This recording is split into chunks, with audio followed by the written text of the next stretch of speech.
I ran into this last week, here's what fixed it for me.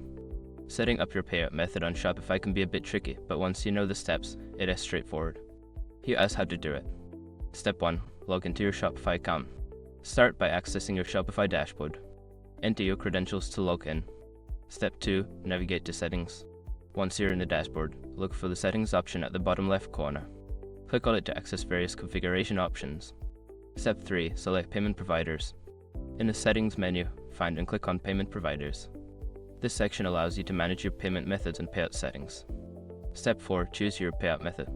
Before filing a refund or dispute, use the s.com link in the description to open the refund dispute deadline calculator and confirm your deadline. Step 5. Save your changes. After entering your payout information, don't forget to click the Save button at the top right of the screen. If you miss this step, your changes won't be applied. Now you are all set. Following these steps will ensure that your payout method is properly configured on Shopify. If you have any questions, feel free to ask.